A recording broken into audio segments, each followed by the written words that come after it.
हाँ जी, जय जिनेंद्र। गाइस, आज हम आपके बिजनेस कम्युनिकेशन का चैप्टर नंबर 4 स्टार्ट करने जा रहे हैं और इस चैप्टर का नाम भी बिजनेस कम्युनिकेशन ही है। देखिए, आज की डेट में बिजनेस को सक्सेसफुल बनाने के लिए गुड कम्युनिकेशन स्किल्स कंपलसरी है, मैंडेटरी है, राइट। जैसे जैसे बिजनेस का साइज बढ़ता जा रहा है, नंबर ऑफ कस्टमर्स बढ़ते जा रहे हैं, नंबर ऑफ एम्प्लॉयज़ बढ़ते जा रहे हैं, जैसे जैसे क्रॉस बॉर्डर ट्रांजैक्शंस बढ़ती जा रही है, राइट, पूरा वर्ल्ड एक ग्लोबल विलेज बन गया है, वैसे वैसे कम्युनिकेशन की इम्पोर्टेंस भी बढ़ती जा रही है।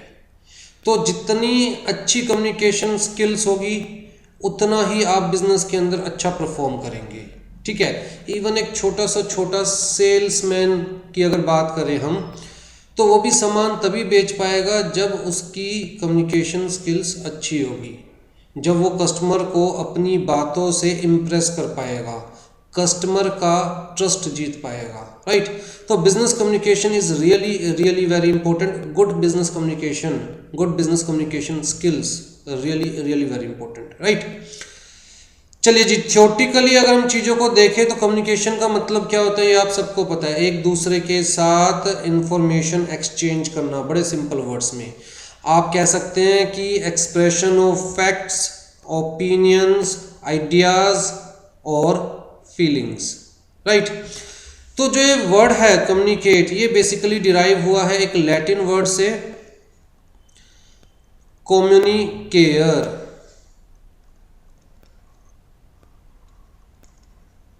ठीक है जी, which means to share and to participate. Communication is a process, it is a process by which information is exchanged between individuals through a common system of symbols, signs और behavior। तो अभी तक जैसा कि हम लोग समझ चुके हैं कि दो तरह की कम्युनिकेशन हो सकती है, वर्बल, नॉन वर्बल। अगर हम बात कर रहे हैं कॉमन सिस्टम ऑफ सिंबल्स, तो हम बात कर रहे हैं वर्बल कम्युनिकेशन की, राइट।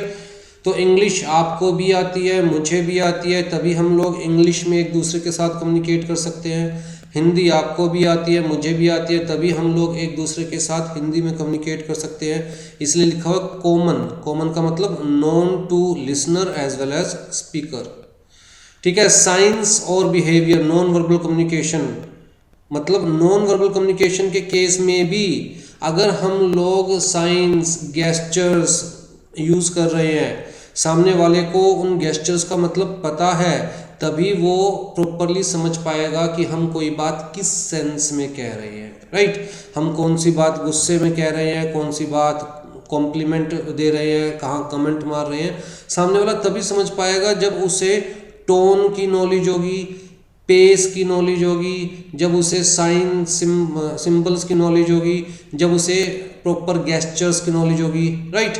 तो बेसिकली जब सारी चीज़ें दो लोगों को समझ में आएगी तभी वो एक दूसरे से प्रॉपर वे में कम्युनिकेट कर पाएंगे, ठीक है जी। तो कम्युनिकेशन की कुछ डेफिनेशंस आपकी बुक में दी हुई है जो कि आपको याद करनी है। एमसीक्यू के पॉइंट ऑफ व्यू से बहुत इंपॉर्टेंट चीज़ें होती है ये। आपको डेफिनेशन दी जा सकती है और ऑथर का नाम पूछा जा सकता है, या फिर आपको ऑथर का नाम दिया जा सकता है और पूछा जा सकता है कि इनमें से कौन सी डेफिनेशन इस ऑथर ने दी हुई है। हाँ जी, Hudson, communication in its simplest form of conveying of information from one person to another। कहता है अगर हम सिंपली देखें तो कम्युनिकेशन और कुछ नहीं है, conveying of information from one person to another, ठीक है जी। इस तरह से जितनी भी यहाँ डेफिनेशन दे रखी है आप सारी पढ़िए, बहुत आसान डेफिनेशन दे रखी है। जैसे communication is the transfer of information from one person to another whether or not it elicits confidence, right.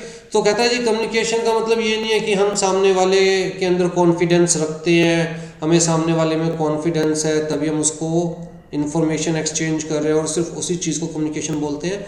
कहता है कि भाई चाहे सामने वाले के अंदर हमारा कॉन्फिडेंस है या नहीं है, अगर हम लोग उसके साथ कोई इन्फॉर्मेशन एक्सचेंज कर रहे हैं, it means we are doing communication. जैसे कि अगर आप रोड पे जा रहे हो, किसी भी अननोन पर्सन से, मिस्टर एक्स से आप डायरेक्शंस पूछते हैं, तो ऐसा थोड़ी ना एक्स के बीच में और आपके बीच में कोई रिलेशन है या कोई ट्रस्ट है, कॉन्फिडेंस है, लेकिन फिर भी क्योंकि मिस्टर एक्स आपसे इंफॉर्मेशन एक्सचेंज कर रहे हैं, कन्वे कर रहे हैं, आपको डायरेक्शंस बता रहे हैं किसी स्पेसिफिक वेन्यू का, तो इसका मतलब आप दोनों के बीच में कम्युनिकेशन हो रही है, right. Communication is an exchange of facts, ideas, opinions और इमोशंस बाय टू और मोर persons. Communication is the sum of all things one person does when he wants to create understanding in the mind of another. तो कहता है चाहे एक बंदा जो कुछ भी करता है दूसरे बंदे को समझाने के लिए, उस सब को हम कम्युनिकेशन कह सकते हैं. It is a bridge of meanings, मतलब हम सामने वाले को जो समझाना चाहते हैं वो कनेक्ट करने का एक साधन is communication. It involves a systematic and continuous process of telling, listening and understanding. अच्छा, वेबस्टर्स डिक्शनरी ने बड़ी सिंपल सी डेफिनेशन दी है क्या? An act of exchanging information and understanding from one person to another. Right? तो information को exchange करना, understandings को एक दूसरे के साथ शेयर करना इज कम्युनिकेशन. तो बेसिकली इन शॉर्ट हम कह सकते हैं कम्युनिकेशन इज अ प्रोसेस. ऊपर जो दिया हुआ है वो बेसिकली सम अप किया हुआ है. It is a process by which information is exchange between individuals through a common system of sums, symbols, signs और बिहेवियर, राइट. बिजनेस कम्युनिकेशन का मतलब communication in business, simple. A communication with the intention to create profit, that is business communication. Business का मतलब क्या होता है? Any activity for creation of profit, that is business, right. और business communication का मतलब communication with the intention to create profit. आ जाइए जी, करेक्टरिस्टिक्स ऑफ कम्युनिकेशन. कहता है it is a two way process. Communication is a two way process, मतलब कि सिर्फ मेरे बोलने से काम नहीं चलेगा, सिर्फ आपके समझने से काम नहीं चलेगा. मैं बोलूँगा, आप समझोगे, मैं मैसेज दूंगा, आप उस मैसेज को डिकोड करोगे, समझोगे, फिर मुझे फीडबैक दोगे. तो बेसिकली टू वे प्रोसेस है. सिर्फ एक तरफ से अगर सामने वाला बोले जा रहा है और आप वो सुनने के मूड में नहीं है, तो हम ये नहीं कह सकते कि हाँ आपके और मेरे बीच में कोई कम्युनिकेशन हुई है, राइट. तो इट टेक्स टू, दो लोग चाहिए to complete communication. There should be a sender and a receiver. Sender का मतलब स्पीकर, जो मैसेज सेंड करेगा. If a person shouts in the forest, अगर आप जंगल में या सुनसान इलाके में खड़े होकर चिल्ला रहे हैं, where no one is present, there is no communication, right.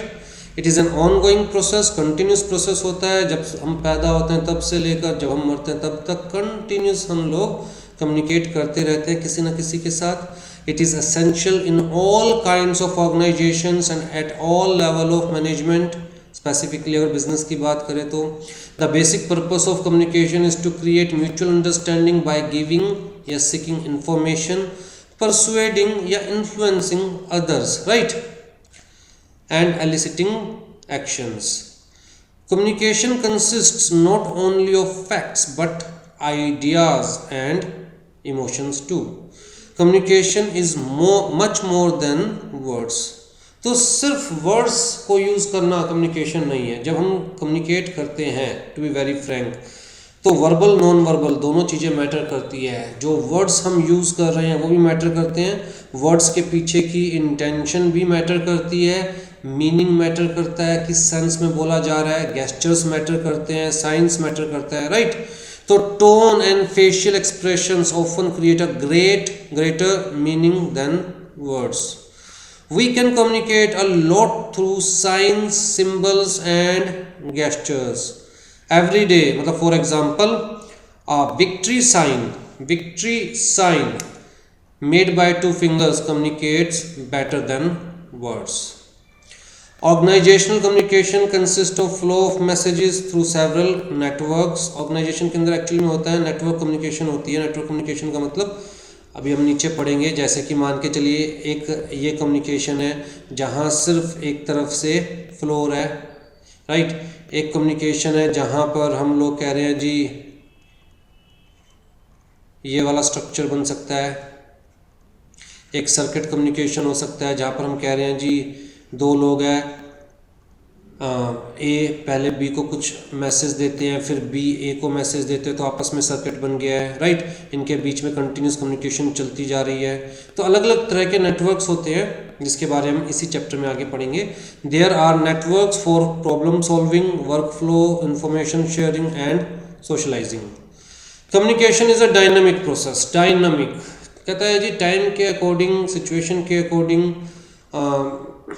Person के अकॉर्डिंग चेंज होता रहता है कम्युनिकेशन प्रोसेस हमारा। किसी के साथ हम किसी वे में कम्युनिकेट करते हैं, किसी के साथ किसी वे में, राइट। सिचुएशन में एक खुशी का सिचुएशन है, राइट, तो वहाँ पर कम्युनिकेशन का हमारा तरीका डिफरेंट होगा। और एक गम वाली पोजीशन है, किसी की डेथ हो गई है, एक्सीडेंट हो गया, तो वहाँ पर कम्युनिकेट करने का तरीका हमारा डिफरेंट होगा। Communication is basically goal oriented process. फालतू में नहीं बोला जाता, फालतू में बक बक करने को कम्युनिकेशन नहीं कहते, राइट। कम्युनिकेशन का मतलब यही है कि हम एक स्पेसिफिक गोल को अचीव करने के लिए कम्युनिकेट कर रहे हैं, सामने वाले को अपना कोई स्पेसिफिक मैसेज देने के लिए, सामने वाले से फीडबैक लेने के लिए, सामने वाले को इन्फ्लुएंस करने के लिए, कोई स्पेसिफिक इंफॉर्मेशन एक्सचेंज करने के लिए। मतलब communication is goal oriented process, right. Communication can be effective if both the sender and the receiver are aware of the goal of communication and there is congruence of their goal, right। तो मतलब दोनों को पता है कि हम किस चीज़ को लेकर कम्युनिकेट कर रहे हैं और दोनों को गोल्स भी पता है। कॉन्ग्रुएंस का मतलब दोनों को इस चीज़ की नॉलेज है, right. Communication is an interdisciplinary science. Interdisciplinary science का मतलब कहते हैं कम्युनिकेशन हर चीज़ में यूज़ होती है, हर तरह की डिसिप्लिन के अंदर। चाहे वो आप बात करें, किसी भी डिसिप्लिन की बात करें, जैसे कॉमर्स के अंदर भी कम्युनिकेशन करे बिना पॉसिबल नहीं है, साइंस के अंदर भी कम्युनिकेशन करे बिना पॉसिबल नहीं है।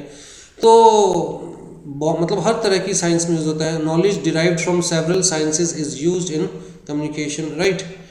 Anthropology means study of body language. Psychology means study of persuasion, perception and attitudes. Sociology, political science means study of voting behavior या study of behavior. Have provided insight to make communication effective. तो हर discipline के अंदर communication is required और हर discipline से communication को समझने का, communication को हम कह सकते हैं कि अचीव करने का तरीका हमें मिलता है, ठीक है। इंपॉर्टेंस ऑफ कम्युनिकेशन कहता है जो ऑर्गेनाइजेशन के साइज इंक्रीज होते जा रहे हैं, ऐसी ऐसी ऑर्गेनाइजेशंस हैं जो कि मल्टीनेशनल ऑर्गेनाइजेशंस हैं, राइट। मतलब एक ऑफिस इंडिया में है, दूसरा यूएसए में है, तीसरा सिंगापुर में है। हर ऑफिस का अलग अलग कल्चर है क्योंकि अलग अलग नेशन में है। हर ऑफिस के अंदर जो एम्प्लॉयज़ को हायर किया गया है वो एम्प्लॉयज़ का बैकग्राउंड अलग अलग है, राइट। तो उनके बीच में प्रॉपर कम्युनिकेशन रहे तभी तो बिजनेस सक्सेसफुल हो पाएगा, राइट। जितने भी ऑफिसेज हैं एक ऑर्गेनाइजेशन के, जितने भी एम्प्लॉयज़ हैं वो सारे एक दूसरे से प्रॉपरली कम्युनिकेट कर सके, प्रॉपर चैनल से कम्युनिकेट कर सके, तभी तो सक्सेसफुली बिजनेस रन कर पाएंगे, राइट। तो जैसे जैसे बिजनेस का साइज इंक्रीज होता रहता है, देखिए अगर मान के चलिए कोई काम कर रहे हैं, एक दुकान खोल के बैठ गए हम लोग और उस दुकान पर 2 ही लोग हैं, तो हम दोनों को पता है एक दूसरे कैसे कम्युनिकेट करना है और हमें उस केस के अंदर एक दूसरे से कम्युनिकेट करने के लिए कोई स्पेसिफिक नॉलेज की रिक्वायरमेंट नहीं है, राइट, स्किल की रिक्वायरमेंट नहीं है। लेकिन अगर मैं कहूँ एक ऑर्गेनाइजेशन जिसमें 1000 लोग हैं, 1000 एम्प्लॉयज़, वर्कर्स, मैनेजमेंट के लोग जो अलग अलग बैकग्राउंड से, अलग अलग कल्चर से, अलग अलग बिलीव्स हैं जिनके, राइट, तो सबके साथ कम्युनिकेट करने के लिए you must require proper skills. तो large business firm today employs thousands of people and has operations in different part of the world. An efficient system of communication is required to carry out its activity across successfully, right. Growing specialisations कहता है जी देखिए आज की date में हर कोई specialisation की तरफ जा रहा है, ठीक है। जनरलाइजेशन वाला काम नहीं रहा कि चलो ठीक है ये बंदा है ये पीआर भी संभाल लेगा, ये कंपनी की ब्रांड बिल्डिंग भी संभाल लेगा, यही बंदा लेट्स से जो अथॉरिटीज़ है उनके सामने भी कंपनी को रिप्रेजेंट कर लेगा। स्पेशलाइज्ड चाहिए, हर फील्ड के लिए हमें एक स्पेशलाइज्ड एम्प्लॉय चाहिए, एक स्पेशलाइज्ड पर्सनल चाहिए, राइट। तो narrow division of work, narrow division का मतलब हर छोटे छोटे काम के लिए specialised employ results in different activities being handled by different departments, right. अब अलग अलग काम के लिए अलग अलग हमें डिपार्टमेंट चाहिए, अलग अलग एम्प्लॉयज़ चाहिए, लेकिन बिजनेस तो एज ए होल ही रन करेगा ना। तो जी सेल्स डिपार्टमेंट है वो प्रोडक्शन डिपार्टमेंट से कम्युनिकेट करना कंपलसरी है, सेल्स डिपार्टमेंट है उसे मैन्युफैक्चरिंग डिपार्टमेंट या परचेज डिपार्टमेंट से कम्युनिकेट करना कंपलसरी है, राइट। तो कुल मिलाकर आज की डेट में कम्युनिकेशन की इंपॉर्टेंस इतनी बढ़ गई है due to again increase in the size of organisation. तो sound communication is essential for ensuring mutual cooperation, understanding among the different departments without which no organization can function smoothly। हाँ जी, cut throat competition. तो भैया आज की date में जो customer को लुभा सकता है वही बिजनेस को सक्सेसफुली चला सकता है, राइट। कंपटीशन इतना ज़्यादा है कि आपको अपने आप को मतलब ऐसी स्किल्स डेवलप करनी पड़ेगी अपने अंदर कि आप कस्टमर्स को विश्वास दिला सको अपने ऊपर, अपने बिजनेस के ऊपर, अपने प्रोडक्ट के ऊपर, आप कस्टमर का कॉन्फिडेंस जीत सको अपनी बातों से, राइट। तो परसुएसिव कम्युनिकेशन, सामने वाले को परसुएट करना, अट्रैक्ट करना, टू बी वेरी फ्रैंक सामने वाले को अट्रैक्ट करना, ठीक है, ताकि वो आपकी बात सुने, समझे, आपके ऊपर विश्वास करे, चाहे in the form of advertisements, personal contacts, right, publicity. तो इन सब चीज़ों के अंदर आपको पता होना चाहिए कि प्रॉपर कम्युनिकेशन कैसे की जाएगी, किस सेंस में की जाएगी, कब की जाएगी, राइट। फिर जी ट्रेड यूनियन मूवमेंट्स। आज की डेट में देखिए अगर आप बैंक की बात करें तो आपने सुना हो ना, यूनियन है जी हमारी, तो बैंक की यूनियन होती है। तो मैनेजमेंट को यूनियंस के साथ डील करना पड़ता है, अलग अलग बिजनेसेस के अंदर यूनियंस बनी होती है तो यूनियंस के साथ डील करना पड़ता है, उनके साथ हेल्दी रिलेशन बना के रखने पड़ते हैं। अदरवाइज़ यूनियन के जो मेंबर्स हैं वो खफा हो जाए तो स्ट्राइक्स होती है, लॉकडाउन्स होते हैं, लेआउट्स होते हैं, राइट। तो वो हेल्दी रिलेशन बनाए रखने के लिए again specialised communication is required कि लेबर को या फिर यूनियन के जो गवर्निंग बॉडी है उनको कैसे हैंडल करना है, उनको कैसे बहलाना है, फुसलाना है, बहकाना है, राइट। ह्यूमन रिलेशंस कहता है जी देखिए, चाहे घर हो, चाहे बिजनेस हो, चाहे सोशल सर्कल हो, अच्छे ह्यूमन रिलेशंस को मेंटेन करने के लिए अच्छी कम्युनिकेशन स्किल इज़ रिक्वायर्ड। बड़ी सिंपल सी बात है। आपने पर्सनल लाइफ में भी ये चीज़ फील की होगी कि जो इंसान अच्छे से कम्युनिकेट कर सकता है वो इंसान अक्सर सबका पसंदीदा होता है, वो सबको अट्रैक्ट करता है, राइट। वो बहुत जल्दी हर जगह घुल मिल जाता है, बहुत जल्दी वो सेंटर ऑफ द पॉइंट बन जाता है, सेंटर ऑफ द अट्रैक्शन बन जाता है, राइट। तो effective communication between management and employees is necessary to develop mutual trust and confidence, participation of employees in the decision making process and other activities help to develop among them a sense of belonging and loyalty to the organization। अब जी एक ऐसा manager है जो कि जिसकी बातों से लगता है कि यार एम्प्लॉयज़ को तो कुछ समझता ही नहीं, इज्जत नहीं देता एम्प्लॉयज़ को, राइट। तो उस मैनेजर के नीचे जितने भी एम्प्लॉयज़ होंगे, जितने भी वर्कर्स होंगे, वो क्या उस मैनेजर के लिए लॉयली वर्क करेंगे? The answer is no.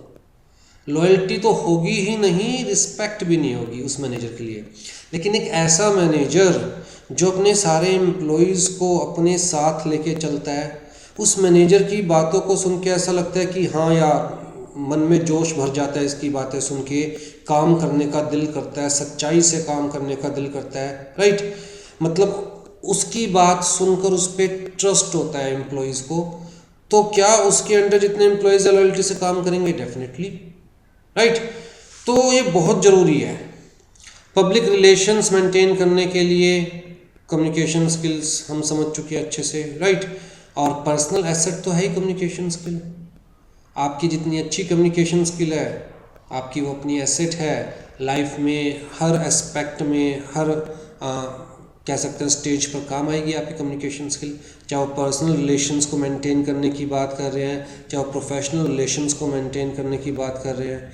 बहुत सारी जगह ऐसे होता है कुछ लोगों की बातें इतनी अट्रैक्टिव होती है कि भाई पहली मुलाकात में हमें लगता है कि हाँ यार इसके साथ हमारी जमेगी, खूब जमेगी, राइट, ये बंदा अच्छा है। तो हम अपनी कम्युनिकेशन स्किल से किसी को भी अपना बना सकते हैं, किसी को भी बेगाना कर सकते हैं। ठीक है जी। प्रोसेस ऑफ कम्युनिकेशन देखिए बड़ा सिंपल सा प्रोसेस है कम्युनिकेशन का, कोई इसके अंदर हार्ड एंड फास्ट रूल नहीं है, राइट। तो सेंडर मतलब जो बंदा मैसेज आइडिया डेवलप करेगा, उस आइडिया को वो मैसेज में कन्वर्ट करेगा। पहले तो सेंडर के माइंड में क्या होगा, आइडिया, राइट। उस आइडिया को वो मैसेज में कन्वर्ट करेगा जिसे हम क्या बोलते हैं बेसिकली एनकोडिंग। फिर वो उसे ट्रांसफ़र करेगा किसको, रिसीवर को, using any medium. It may be oral, it may be written, it may B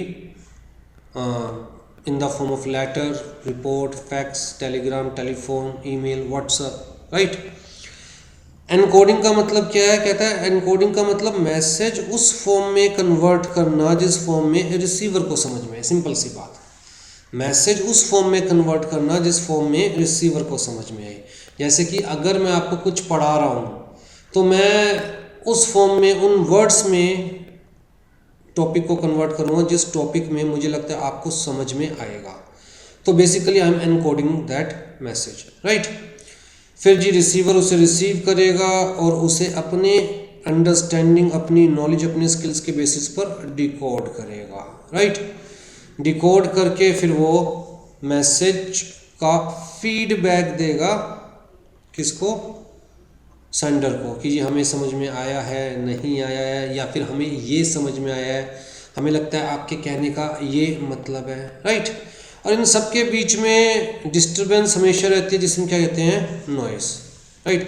noise का मतलब सिर्फ आवाज़ से नहीं कह रहा, किसी भी टाइप की डिस्ट्रैक्शन, किसी भी टाइप की डिस्टरबेंस जो कि इस पूरे प्रोसेस को इंटरप्ट करे उसे हम क्या बोलेंगे, नॉइस, राइट। जैसे कि आप फ़ोन पर किसी को मैसेज दे रहे हैं लेकिन सिग्नल वीक हो गए, सामने वाले को प्रॉपर सुनाई नहीं दे रहा, तो ये क्या है, एक तरह की नॉइस, इंटरप्शन, डिस्टरबेंस, राइट। आ जाइए जी, principles and essentials of communication. Effective communication depends on 3 things: understandable messages, credibility of sender, and how the message affects the receiver, right। तो बेसिकली इन तीन चीज़ों का हमें हमेशा ध्यान रखना है कि अगर हम चाहते हैं हमारी कम्युनिकेशन इफेक्टिव हो तो मैसेज जो है वो उस फॉर्म में एनकोड कीजिए जो सामने वाले को समझ में आए, राइट। अगर हम एक ही बात बच्चे को समझाना चाहते हैं तो डिफरेंट तरीके से समझाते हैं, यंग को समझाना चाहते हैं तो डिफरेंट तरीके से समझाते हैं, और वही बात अगर एजिड पर्सन को समझाना चाहे तो हो सकता है डिफरेंट तरीके से समझाना पड़े, राइट। तो मैसेज को अंडरस्टैंडेबल बनाइए। उसके बाद क्रेडिबिलिटी ऑफ सेंडर। अब देखिए इसका क्या मतलब हुआ, अगर आपको मेरी बातों पर विश्वास है, आपकी नज़रों में मेरी क्रेडिबिलिटी है, तो आप मेरी सारी बात सीरियसली सुनेंगे, उसे समझने की कोशिश करेंगे। लेकिन अगर आपको लगता है यार क्या फालतू का आदमी है, कुछ भी बोले जाता है, आपके माइंड में पहले से ही मेरे लिए कोई क्रेडिबिलिटी नहीं है, तो मैं चाहे कितनी भी सीरियस बात आपसे करना चाहूँ, चाहे कितनी भी इम्पोर्टेंट बात आपसे करना चाहूँ, चाहे कितनी भी रिलायबल सोर्सेज से इंफॉर्मेशन लेकर आपको देना चाहूँ, आपके दिमाग में एक चीज़ क्लियर है, यार इसकी तो सारी बात बकवास होती है, फालतू का आदमी है, इसकी बात भी क्या सुननी, राइट। तो और लास्ट चीज़ क्या है, how the message affects the receiver. भाई आप जो मैसेज सामने वाले को दे रहे हैं वो सामने वाले को कैसे अफेक्ट कर रहा है, उसके लिए वो चीज़ खुशी की बात है, उसके लिए वो चीज़ दुख की बात है, उसके लिए वो चीज़ फालतू की बात है, उसका कोई इंटरेस्ट ही नहीं है उस पर्टिकुलर मैटर के अंदर, राइट। तो इन 3 चीज़ों पे बड़ा डिपेंड करता है इफेक्टिव कम्युनिकेशन। आज ये जी 7 C's ऑफ इफेक्टिव कम्युनिकेशन, बड़े ध्यान से देखिएगा, एमसीक्यू के पॉइंट ऑफ व्यू से बहुत इंपॉर्टेंट है। सबसे पहले क्लैरिटी ऑफ एक्सप्रेशन। जब आप कम्युनिकेशन को इफेक्टिव बनाना चाहते हैं तो जो बात आप सामने वाले को कहना चाहते हैं पहले वो चीज़ आपके खुद के माइंड में क्लियर होनी चाहिए, ठीक है। जब आपको खुद को वो चीज़ बिल्कुल क्लियर होगी, उस चीज़ को एक्सप्रेस करने के लिए आपके पास एग्जैक्ट वर्ड्स होंगे, तभी आप अपना मैसेज सामने वाले को क्लियरली एक्सप्रेस कर सकते हैं। Completeness of information. अगर आप इंफॉर्मेशन कंप्लीट देते हैं तो कम्युनिकेशन डेफिनेटली इफेक्टिव होगी, क्योंकि सामने वाले के पास कंप्लीट नॉलेज पहुंच रही है। आप सामने वाले को कहते हैं कि भैया आपको फ्रूट्स ज़्यादा खाने चाहिए, लेकिन ये नहीं बता रहे कि क्यों ज़्यादा खाने चाहिए। आप सामने वाले को कहते हैं कि भैया आपको अल्कोहल कम पीनी चाहिए, लेकिन ये नहीं बता रहे कि अल्कोहल क्यों कम पीनी चाहिए, तो शायद आपकी बात का उसके ऊपर इतना इफ़ेक्ट ना हो। लेकिन अगर आप बताएंगे प्रॉपर वे में कि अल्कोहल बॉडी में कैसे असर करती है, लीवर में कैसे डैमेज करती है, राइट, और अल्कोहल एसिडिक होती है, आपके स्टोमक में जाकर एसिडिटी ज़्यादा कर देगी, तो मतलब उसे कंप्लीट इन्फॉर्मेशन देंगे तो शायद आपकी बात का उसके ऊपर ज़्यादा इम्पैक्ट होगा। वो सीरियसली सोचेगा कि यार शायद अल्कोहल कम कंज्यूम करनी चाहिए, right. Conciseness of message. Message को कभी भी इतना लंबा मत खींचिए कि सामने वाला बोर हो जाए, राइट। इससे मैं कहूँगा टू द पॉइंट।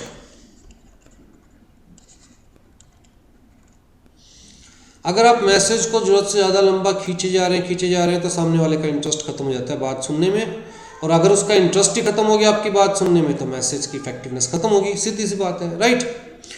हाँ जी, कॉन्क्रीटनेस ऑफ मैसेज मतलब कॉन्क्रीटनेस इन प्रेजेंटेशन। जब भी आप अपनी बात कहे, आपके मैसेज में, आपकी बात कहने के तरीके में विश्वास होना चाहिए, मजबूती होनी चाहिए। कहते हैं छाती ठोक के बात कहनी चाहिए, सामने वाले को लगना चाहिए कि आपकी बात में दम है, एटलीस्ट आप खुद अपनी बात में विश्वास रखते हैं। अगर आप सामने वाले को मैसेज दे रहे हैं और साथ में ये भी शो कर रहे हैं कि पता नहीं यार कितना सही है कितना गलत है, जब आपको ही नहीं पता तो सामने वाला कहाँ उसे सीरियसली लेने वाला है, राइट। तो concreteness, strength of the message, strongness हर चीज़ में, मैसेज में भी और उसको डिलीवर करने में भी, राइट। हाँ जी, कर्टिसी टूवर्ड्स रेसिपेंट। जब भी सामने वाले को कोई मैसेज दे तो रेसिपेंट सामने वाले के बारे में भी सोचिए, राइट। ऐसा नहीं है कि आप अगर उसको कोई मैसेज कन्वे कर रहे हैं और आप सिर्फ अपने अपने बारे में सोच रहे हैं, सामने वाले के बारे में सोच नहीं रहे, तो मैसेज की इफेक्टिवनेस कुछ नहीं है। जब सामने वाले को लगेगा यार आप जो उसे इन्फॉर्मेशन दे रहे हैं, आप जो उसे मैसेज दे रहे हैं वो उसके लिए दे रहे हैं, उसमें उसका बेनिफिट है, तब सामने वाला उस चीज़ को सीरियसली लेगा, उस चीज़ को सुनेगा, राइट। तो हमेशा कर्टेसी रखिए सामने वाले के लिए, रेसिपेंट के लिए। करेक्टनेस ऑफ फैक्ट्स, जितना हो सके फैक्ट्स की करेक्टनेस पर ध्यान दीजिए। अगर आप वेग बातें सामने वाले को बोल रहे हैं तो एक आधी बार तो चल जाती है, लेकिन हर बार नहीं चलती। तो कहते हैं ना ये तो यार हर वक्त फेंकता रहता है, एक आधी बार तो ठीक है आप सामने वाले का बेवकूफ़ बना सकते हैं, हर बार नहीं बना सकते, राइट। तो जितना हो सकता है पहले फैक्ट्स की करेक्टनेस को चेक कर लीजिए, उसके बाद वो सामने वाले को डिलीवर कीजिए। Consideration for the receiver, again अपनी बात को कहते हुए सामने वाले को भी कंसीडर कीजिए। सिर्फ ये नहीं है कि अपनी अपनी बोले जा रहे हैं और सामने वाले की फीलिंग, सामने वाले के इमोशन, सामने वाले की सिचुएशन, सामने वाले की पोजीशन, किसी चीज़ से कोई मतलब नहीं।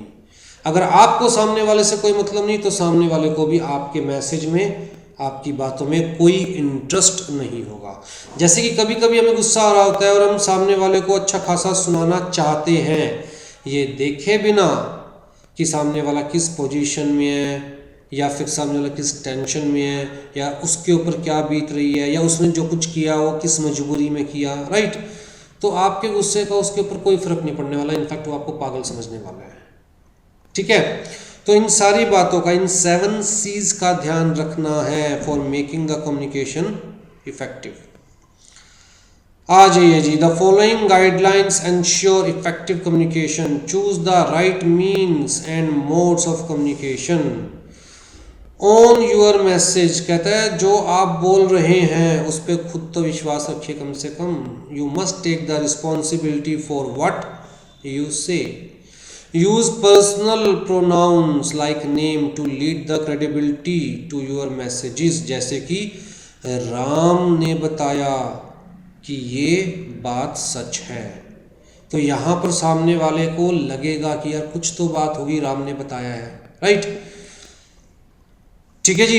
लेकिन ये जो चीज़ें ना, ये पर्सनल प्रोनाउंस, ये बेसिकली बिजनेस रिपोर्ट्स में, कमर्शियल टर्म्स में इन चीज़ों में यूज़ नहीं किए जाते हैं, राइट।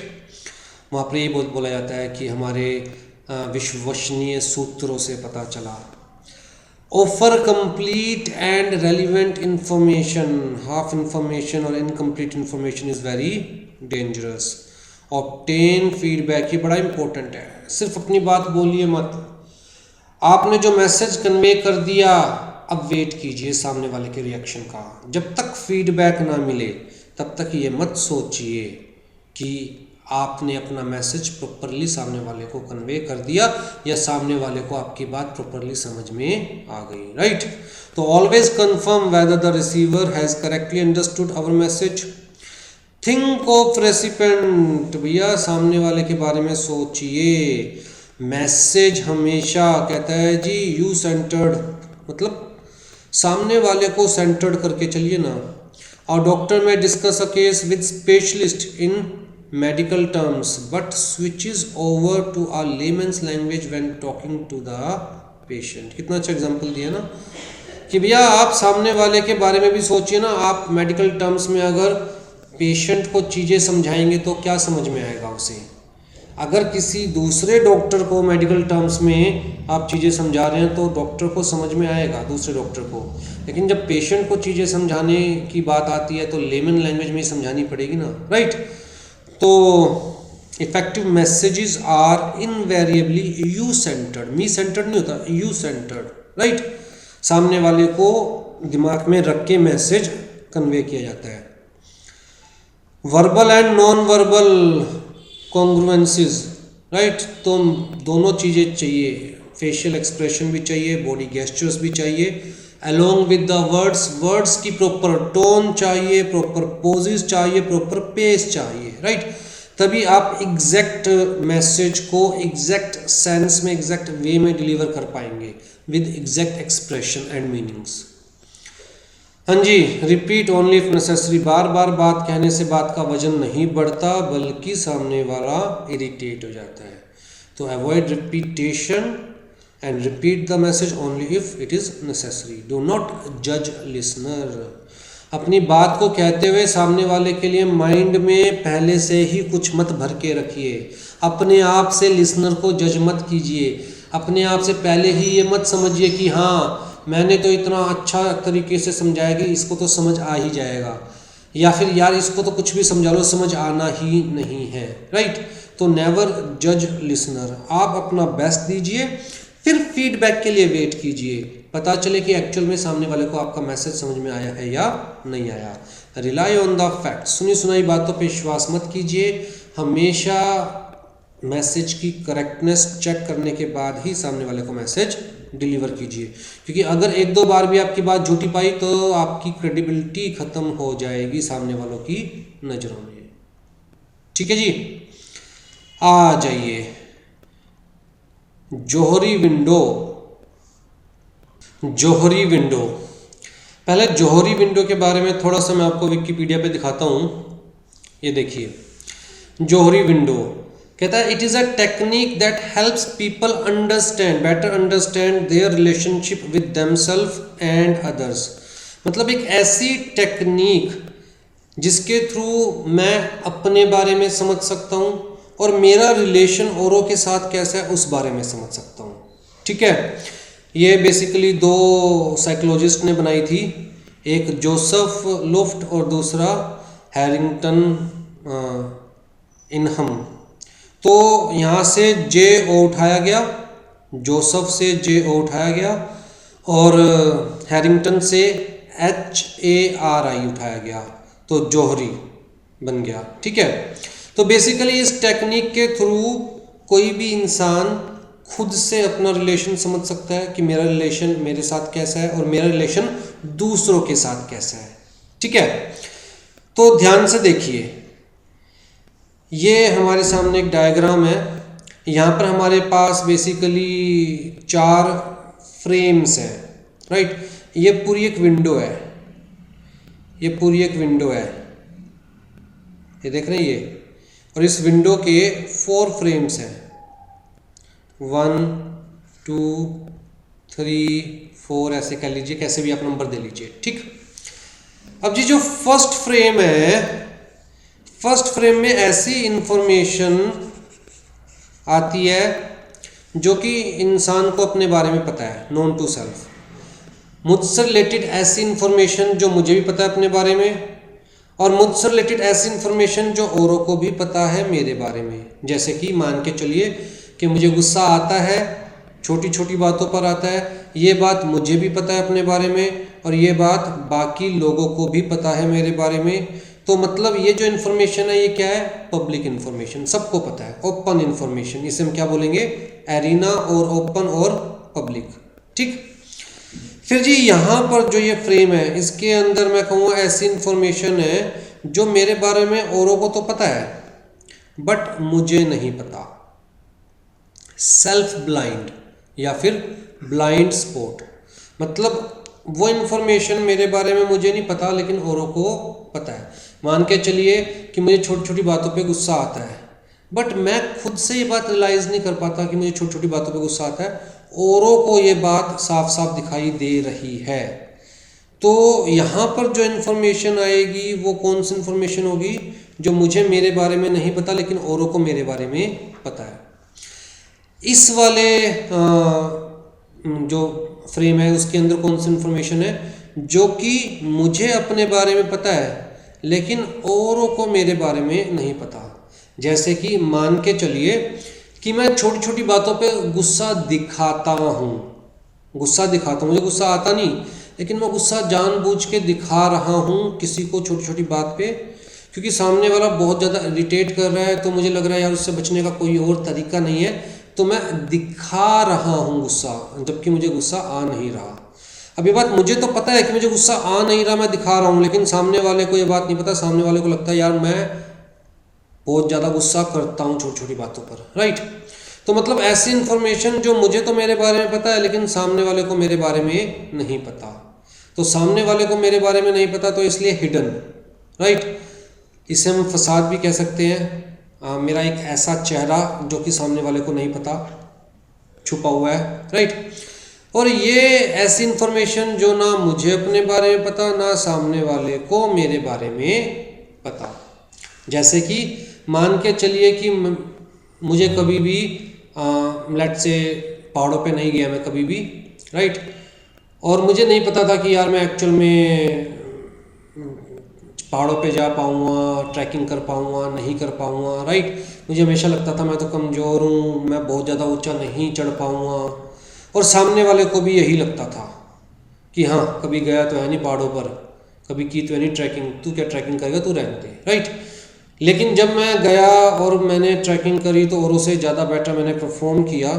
तो मतलब ये वो इन्फॉर्मेशन थी ना तो मुझे पता थी अपने बारे में ना सामने वाले को पता थी मेरे बारे में, राइट।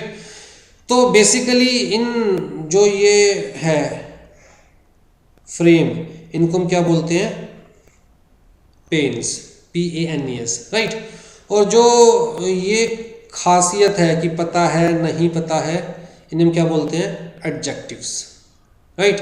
तो ये सेल्फ ब्लाइंड या फिर ब्लाइंड स्पॉट, ये क्या है, एडजेक्टिव। अननोन एडजेक्टिव, फसाद या फिर हिडन क्या है, एडजेक्टिव। एरिना, ओपन, पब्लिक, ये क्या है, एडजेक्टिव। ठीक है, तो कुल मिला के ये आपको डायग्राम याद रखना है। First window, known to self, known to others, not known to self, known to others, known to self, not known to others, not known to self, not known to others. ठीक है, basically अगर इसको आप deeply पढ़ेंगे तो जौहरी window के basis पर किसी भी पार्टिसिपेंट जिसके बारे में हम जानना चाहते हैं उसको हम 55 डिफरेंट एडजेक्टिव्स दे सकते हैं। वो कहाँ लाई करता है इस चीज़ के बेसिस पर। जैसे मान के चलिए वो यहाँ पर लाई कर रहा है इस वाले एरिया में, या वो यहाँ पर लाई कर रहा है इस वाले एरिया में, या यहाँ पर लाई कर रहा है इस वाले एरिया में, राइट, यहाँ पर लाई कर रहा है इस वाले एरिया में। जैसे उसकी सामने वाले की सारी बात सबको पता है, उसको भी पता है, तो हम कहेंगे यार बहुत बोल्ड है, राइट। तो इस तरह अलग अलग एडजेक्टिव्स में हम डिस्क्राइब कर सकते हैं किसी भी पार्टिसिपेंट को जौहरी विंडो के बेसिस पर। ठीक है, इतना ज़्यादा डीप में नहीं है आपके उसमें, लेकिन ये एडजेक्टिव्स सारे एक बार जरूर पढ़िएगा। ये 55 के 55 एडजेक्टिव्स के नाम यहाँ पर लिखे हुए हैं। ठीक, तो आई होप जौहरी विंडो आपको समझ में आ गया। आपको बेसिकली एग्जाम्स के पॉइंट ऑफ व्यू से इतना ही दिमाग में रखना है। ये 55 एडजेक्टिव्स तो आप पढ़ लीजिए, इनके बेसिस पर क्वेश्चन शायद ना पूछा जाए, राइट, क्योंकि आपकी बुक में बहुत ज़्यादा डिस्क्राइब नहीं किया हुआ। आ जाइए जी, टाइप ऑफ कम्युनिकेशन कहता है जी इंटरनल कम्युनिकेशन होती है, एक्सटर्नल कम्युनिकेशन होती है। इंटरनल कम्युनिकेशन का मतलब within the organisation may be official और unofficial. Within the organisation official communication भी करते हैं, अनऑफिशियल भी करते हैं, right. May be individual to individual, may be individual to group, may be group to individual, may be formal, may be informal, right. Generally oral communication is informal and written communication is formal communication inside the organization, within the organization. ठीक है, जैसे कि memo, report, office order, circular, staff newspaper, email, fax, notice, agenda, notes of agenda, meeting of the minutes of the meeting, ये सब क्या है? Internal communication. External communication का मतलब जो हम आउटसाइड द ऑर्गेनाइजेशन कर रहे हैं, जैसे कि क्लाइंट के साथ, मीडिया के साथ, गवर्नमेंट के साथ, पब्लिक के साथ, अथॉरिटीज़ के साथ, राइट। तो external communication helps in improving the image of the business, right. तो helps in improving public image of the business. Mainly formal होती है एक्सटर्नल कम्युनिकेशन, जो हम क्लाइंट के साथ करते हैं या मीडिया के साथ करते हैं, गवर्नमेंट के साथ या किसी अथॉरिटी के साथ। मेनली फॉर्मल होती है, written and well documented. Internal communication में भी फॉर्मल में भी informal, within the organisation employees आपस में एक दूसरे के साथ मजाक कर रहे हैं, एक दूसरे के ऊपर कमेंट कर रहे हैं या कॉम्प्लीमेंट दे रहे हैं, तो मे be formal, may be informal, may be official, may be unofficial, right. External communication जैसे कि सर्कुलर्स है, ग्राफ चार्ट्स है, ईमेल्स है, तो मतलब कुछ भी हो सकता है। हाँ जी, फ्लो ऑफ इंफॉर्मेशन कहता है जी देखिए 4 तरह की फ्लो हो सकती है, या तो अपवर्ड फ्लो, या डाउनवर्ड फ्लो, या फिर हॉरिजेंटल फ्लो, या फिर डायगोनल फ्लो। अपवर्ड फ्लो मतलब जहां जूनियर से सीनियर की तरफ इंफॉर्मेशन जा रही है। डाउनवर्ड फ्लो मतलब जहां सीनियर से जूनियर की तरफ इंफॉर्मेशन जा रही है। हॉरिजेंटल फ्लो जैसे कि manager of HR department, manager of let's say sales department, या मैनेजर ऑफ परचेजिंग डिपार्टमेंट और मैनेजर ऑफ सेल्स डिपार्टमेंट के बीच में कम्युनिकेशन हो रही है, तो दोनों सेम लेवल पे है, दोनों मैनेजर है अपने अपने डिपार्टमेंट में, तो ये क्या हो गया? हॉरिजेंटल। डायगोनल जैसे कि manager of accounting department to employ of purchase department, right. तो मतलब हायर लेवल एक डिपार्टमेंट का to lower level of another department, right. Here the workers get the opportunity to participate in the management decision making process, management and decision making process। तो upward मतलब junior से senior की तरफ information का flow. Downward मतलब senior से junior की तरफ इंफॉर्मेशन का फ्लो। तो यही होता है एक्चुअली में, तो डाउनवर्ड फ्लो ही होता है मेनली, तो right. Participation of worker in the management and decision making process is minimal. यहाँ पर बस जो जूनियर्स हैं उनको सीनियर की बात सुननी होती है और माननी होती है, राइट। डिसएडवांटेज क्या है? क्रिएट्स अथॉरिटीज, बट ऑब्वियस सी बात है भाई, लगता है boss is always right, boss ने जो कहा है वही मानना है। जो जूनियर लेवल पर एम्प्लॉयज़ हैं वो चाहे कितने भी समझदार हो, वो बॉस को सीख नहीं दे सकते, right. Message is often distorted as it come downs through different level.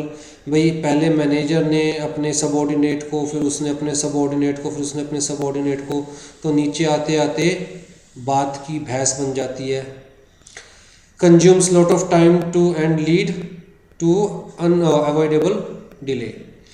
Horizontal flow मैं आपको समझा ही चुका हूँ, राइट। सेम स्टेटस या सेम लेवल, हायरार्की में सेम स्टेटस या सेम लेवल, जैसे कि manager of purchase department and manager of sales department के बीच में कोई कम्युनिकेशन हो रही है तो। डायगोनल फ्लो का मतलब भी मैं आपको समझा चुका हूँ, कहता है दो डिफरेंट डिपार्टमेंट के पर्सनल्स के बीच में कम्युनिकेशन हो रही है, राइट, विदाउट प्रॉपर चैनल, जैसे कि manager of account department and employ of purchase department. ठीक है जी, चलिए नेक्स्ट क्लास में इसे आगे स्टार्ट करते हैं मीन्स ऑफ कम्युनिकेशन से। ठीक है, इतने तक, यहाँ तक ध्यान से देखिए चीज़ों को, और कोई चीज़ समझ में ना आए तो ज़रूर पूछिएगा। चलिए, टेक केयर।